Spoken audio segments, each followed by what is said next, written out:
Emilio Krenzel, buen día, ¿cómo le va? Muy buenos días. Bueno, en principio, ya muchísimas gracias. Permítame introducir en la audiencia. Usted es investigador principal de CONICET, profesor de Sociología de la Facultad de Ciencias Sociales de la UBA, con sede en el Instituto de Investigaciones Gino Germani, y ha realizado y trabajado en una, llamarla investigación, sobre el Nunca Más, sobre ese libro que fue una construcción del horror en el inicio de la democracia argentina. Y cuéntenos un poquito primero qué le atrajo de ello y a qué conclusiones llegó. Bueno, buenos días a usted y a la audiencia. El Nunca Más me atrajo inicialmente por su relevancia en la escena política y pública argentina, para dar cuenta del pasado más terrible del país, aquel de la violencia política de los años 70 y el horror de la última dictadura militar. Me parecía que, dada la circulación como bestseller del libro, de la influencia del libro en la estrategia que llevó adelante el fiscal Julio César Estracera en el juicio de las juntas, en la presencia del libro en las escuelas y de la frase Nunca Más, como en su circulación en la opinión pública, era un objeto sumamente relevante para pensar cuál era la memoria dominante en el país sobre ese periodo. Las conclusiones a las que llegué fue que Nunca Más fue producto de una voluntad, de dos voluntades: la voluntad del gobierno de Alfonsín de, investigar este pasado de horror, pero también el esfuerzo del movimiento de derechos humanos, ya que después de un rechazo inicial a la constitución de la Comisión Nacional sobre la Desaparición de Personas, la CONADEP, el movimiento de derechos humanos reclamaba una comisión del Congreso, una comisión bicameral. Buena parte de ese movimiento participó del esfuerzo de la CONADEP, de la investigación, de la recolección de testimonios, y también sugirió recomendaciones que fueron incluidas por la CONADEP en su informe final en el libro, en el Nunca Más. También lo que pude establecer a lo largo de la investigación es que el Nunca Más, luego de su publicación, fue circulando y se fue transformando al compás de los usos y de las resignificaciones que distintos grupos hicieron con él. Es decir, hubo otras publicaciones que, pese a no alterar el texto del libro, fueron promovidas por grupos de derechos humanos, por diarios comerciales, por diferentes conducciones de los gobiernos nacionales sucesivos, que le dieron su propia interpretación a este pasado de horror, utilizando para ello el libro que había adquirido un carácter canónico como explicación, esto es, el propio Nunca Más. Claro. A través de estas variaciones y a través de esta permanencia pude comprender por qué de la presencia del Nunca Más en la escena pública argentina, y a la vez también los cambios que experimentó la lectura de ese pasado a lo largo del tiempo, desde 1984, cuando fue publicado el libro, hasta los años 2000. Ahora, hay una historia previa, ¿no?, a la constitución de la comisión y a la valoración y acumulación de datos que llevaron al Nunca Más, porque usted citaba el tema en los prolegómenos en el gobierno de Alfonsín. En realidad, organizaciones de derechos humanos sí, pero muchas de ellas de clara inspiración ideológica, lo que pedían en verdad eran tribunales populares, que fue una disputa que quizás el gran público no llegó a advertir en la gente, no llegó a darse ese debate, pero estaba presente en la discusión política a inicios de la democracia.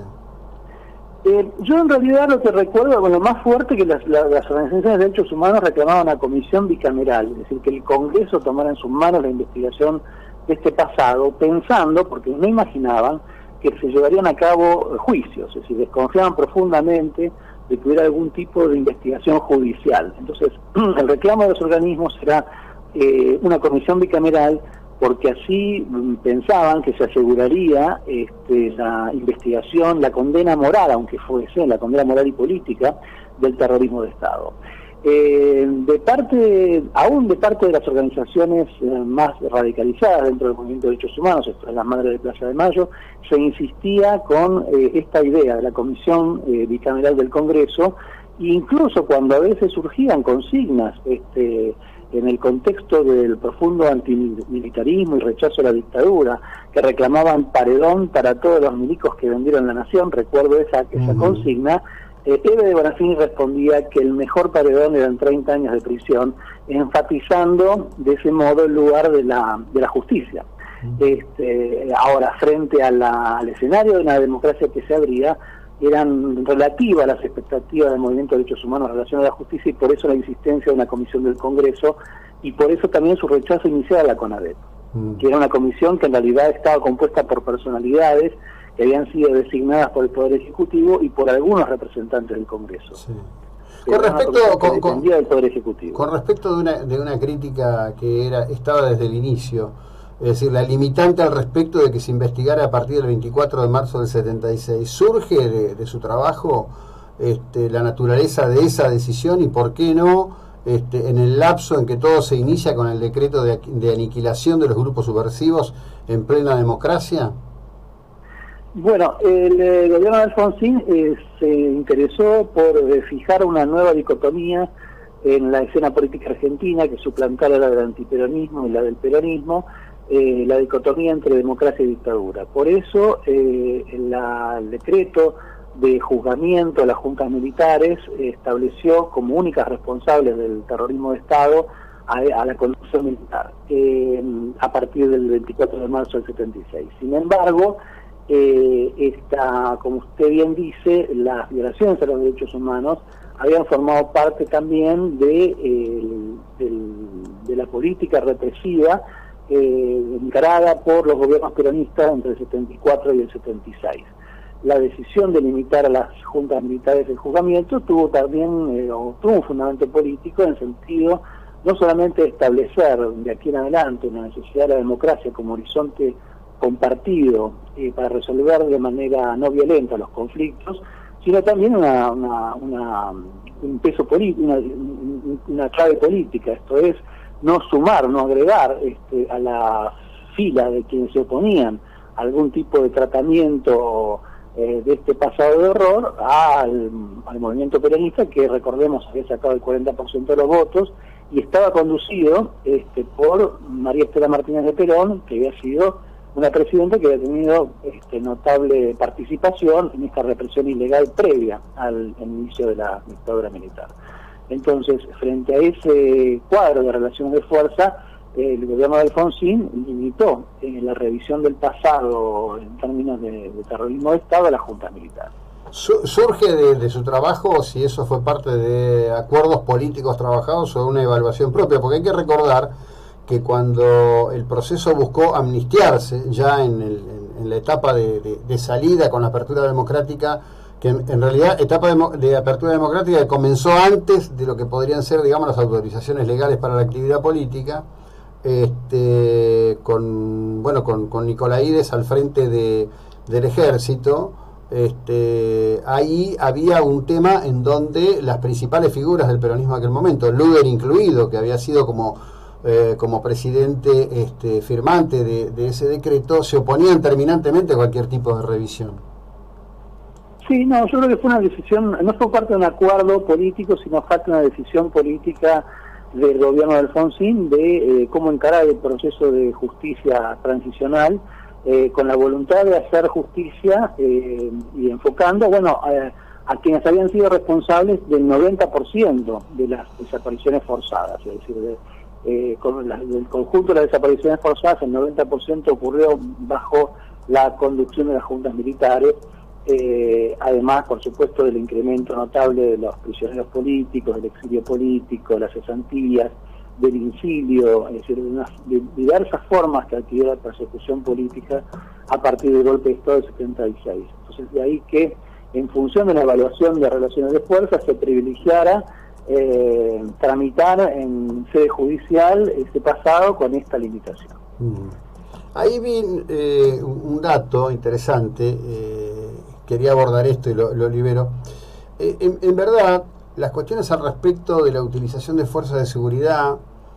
tortura y desaparición de personas ya se habían dado en el segundo gobierno de Perón. Inclusive hay una investigación que en su momento tuvo, entre otros, como autores al que luego fuera nuestro presidente, Arturo Humberto Ilia, en donde, digamos, se llevó adelante toda una acción que dejó muy palmariamente demostrado todo eso, y parece ser que, en definitiva, de alguna manera, la actitud del radicalismo tuvo una continuidad en esto de ser concesivo con el peronismo en términos políticos, buscando algún tipo de acuerdo que, en definitiva, a la hora de la verdad y del poder nunca se logró, ¿no? Yo, más que la concesión de Alfonsín, rescataría la valentía, digamos, la determinación. En un contexto donde todavía a nivel internacional primaba la Guerra Fría, donde en América Latina todavía existían dictaduras militares, recordemos que gobernaba Pinochet en Chile, Stroessner en Paraguay, militares tanto en Brasil como en el Uruguay, y la Guerra Fría incendiaba Centroamérica. Alfonsín decidió llevar a juicio a estas juntas militares que habían detentado pocos años antes el poder absoluto del país. En ese sentido fue una decisión inédita, original, que desafió incluso las políticas precedentes, de amnistías, de perdones, etcétera, y que inauguró una nueva, o intentó inaugurar una nueva era, donde la justicia y la ley primaran como claves para las relaciones sociales en el país. En ese sentido fue una apuesta estratégica de instalar la ley como nuevo regulador de las relaciones sociales en Argentina, un país donde precisamente no se había caracterizado desde el año 30 por el imperio de la ley. Así que yo rescataría más la determinación original, valiente de ese momento que hizo a la Argentina, que hizo distinguir a la Argentina a nivel internacional por la originalidad tanto de la CONADEP, el Nunca Más o el juicio de las juntas dentro de las políticas de justicia transicional a escala mundial. Le agradezco enormemente, que tenga una muy buena jornada. Gracias por el tiempo y la ilustración que nos ha dedicado, muy amable. Igualmente usted. Bueno, seguimos en un instante. Era Emilio Krenzel, investigador, hizo todo un trabajo sobre esto con estas lecturas